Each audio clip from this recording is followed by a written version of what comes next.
Hey, I am reviewing Open Socrates, The Case for a Philosophical Life by Agnes Callard. Agnes has been teaching, at the time of writing, had been teaching at the University of Chicago for 15 years, teaching lots of Socrates. Um, it's a really good book. I really enjoyed it. I found it a bit heavy sometimes because she goes into lots of detail about the different conversations of Socrates. Socrates never wrote anything down, but we know about him through the writings of his students, Plato.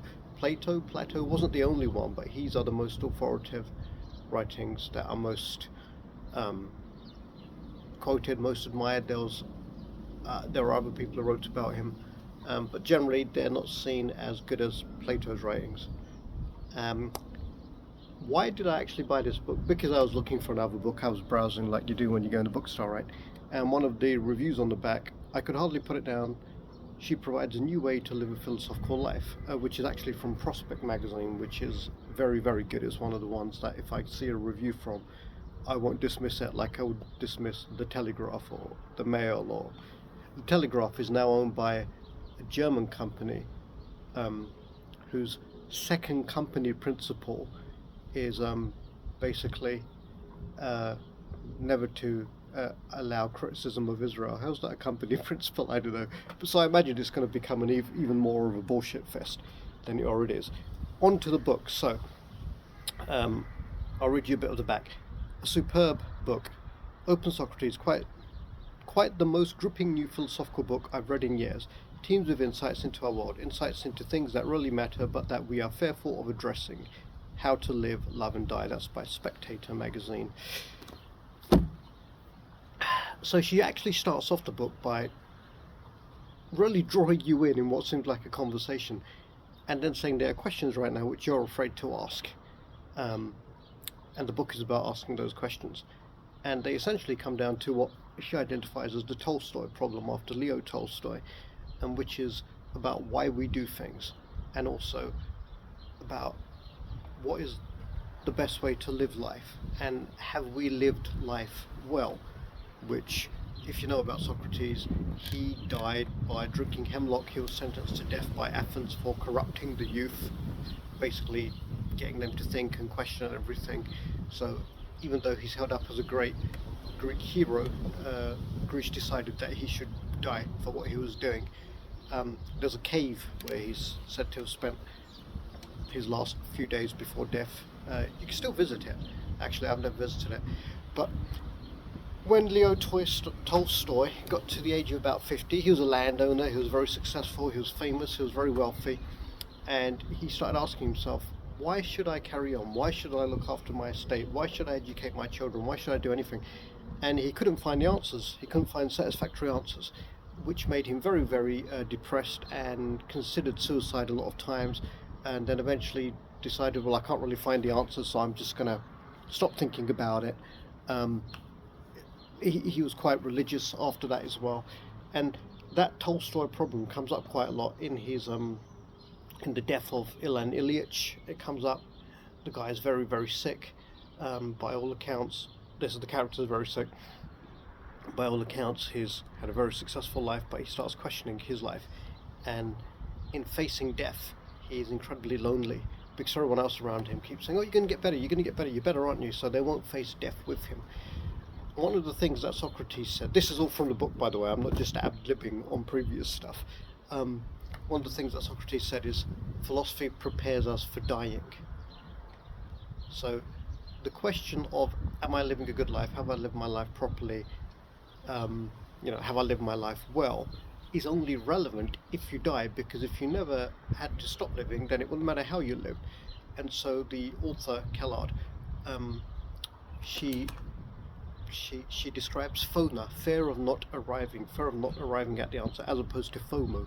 FOMO only matters because you live your life according to savage commands, which and bodily commands, the commands of your body, sex, food, shelter, whatever. Savage commands, the commands of society, living for the next 15 minutes, getting things done.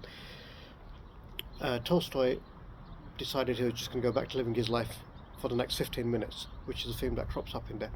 And what she does is she talks about all the different conversations.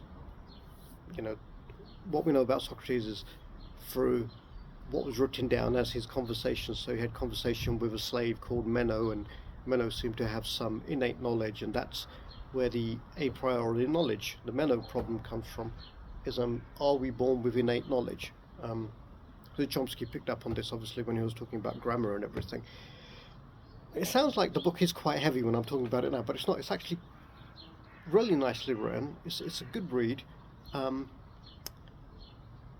one of the really beautiful passages I read in there was actually a passage about what love is. Because what she does is she starts off by talking about the difference between, she starts off about talking about difficult questions that we don't want to answer. Then she talks about how Tolstoy dealt with it. He chose not to and go back to living your life for the next 15 minutes. Then she moves on to Socrates, who spent his whole life talking about it. And Socrates was a bit of a paradox. He claimed not to have any knowledge, not to know anything, but was obviously very, very smart. And for him, the ultimate compliment was to refute what somebody was saying, which made him quite unpopular, surprise, surprise. But it was in the spirit of, if you think what they're saying is wrong, you should tell them so you can both arrive at the truth together. For him, the truth was the ultimate aim. He also didn't believe in revenge. You learn quite a lot of interesting stuff about Socrates in the book. But going back to the passage about love, which the reason I've kind of gone in another direction there, is she starts off by talking about difficult questions. Then she starts off by talking about how Tolstoy answered them, how Socrates answered them. And then she talks about all the different Socratic conversations. And then she talks about what is Socratic inquiry and how can we glean what Socratic inquiry is from those conversations. And then goes on to answering the difficult questions in life with Socratic inquiry. So what are the difficult questions? One is questions about love, one is questions about death, one is questions about politics and equality. And all of those sections are very interesting, and it will make you think if you've ever thought about love, death, or politics. You might not think you're a political person, but if you want to live a better life, or you want the country to be better, or you want things to change, then you're a political person. You're talking about politics. Politics is what arises when people are not happy with the situation they're living in. It's a good read. Anyway, going back to the bit about love, in the section on what is love, she quotes something from a book called The Wings of Doves or something like that, a really cheesy article.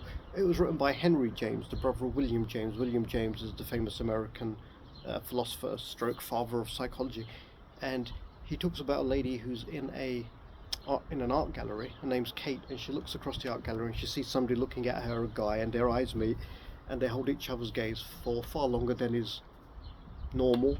And then she says she feels like she has ascended a very tall ladder, and at the top she sees that he has also ascended another very tall ladder, and now they're up there together at the top of these tall ladders with nowhere to go, so they have to build something together.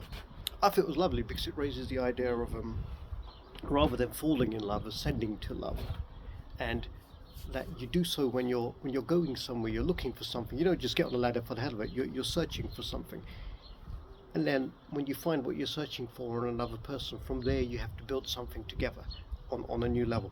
I thought it was great. But overall, I really enjoyed the book. I could talk about for ages. I don't know which accent I nearly slipped into there. For ages, I don't know. But really good. So I'm limiting myself, because with books on philosophy you can talk forever, and I think probably people don't like watching really long videos.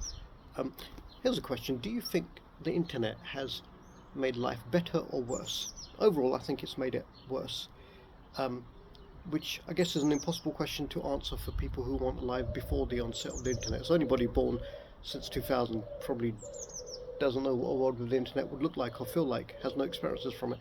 There are some advantages to it. That's not part of the book, that's just a question that popped up there. Let me read you a little bit more. Let me read you something about Agnes Callard, Associate Professor of Philosophy at the University of Chicago. Her primary areas of specialization are ancient philosophy and ethics. She has written for the New York Times, New Yorker, Atlantic, Harper, Boston Review, and penned a monthly column for The Point. From 2019 to 2020, she held a John Simmons Guggenheim Fellowship for the research that contributes to this book. There's she mentions in here A.C. Grayling, I think, who's another philosopher who wrote The Meaning of Things. Is that the guy? I think so. And early in life, not early in life, sorry, early in Mike Tyson's career, when Naomi Campbell was a very young model, Grayling was at a party with Naomi Campbell and Mike Tyson. Mike Tyson was making quite aggressive sexual approaches to Naomi Campbell, and Grayling could see she was uncomfortable with that. So he intervened, at which point Tyson said, "Do you know who I am, motherfucker? I'm the heavyweight champion of the fucking world," or something like that. To which Grayling responded, "And I'm the former something fellow of logic. So we're both preeminent in our fields. Why don't we have a discussion about it like two logical men?" What that was to illustrate, as well as being quite an interesting story, is that people want to feel equal to others. People want to feel recognized for their achievements.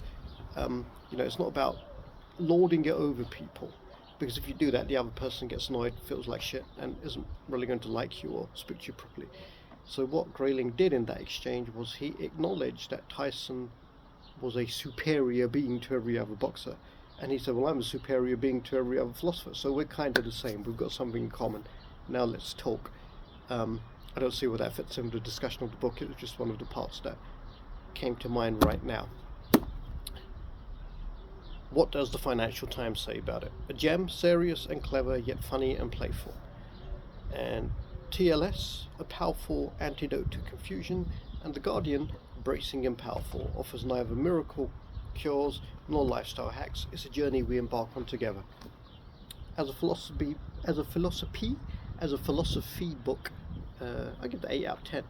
A lot of people find philosophy a bit heavy, so I was talking to somebody recently. I said, it's like when you first speak to somebody with an unfamiliar accent.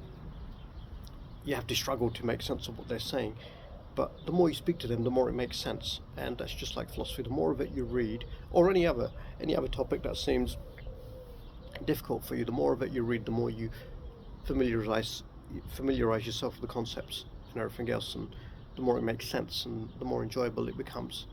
So yeah, read a lot of philosophy books. This one's particularly good. I don't know what's going on with my voice today, but I hope you enjoyed that.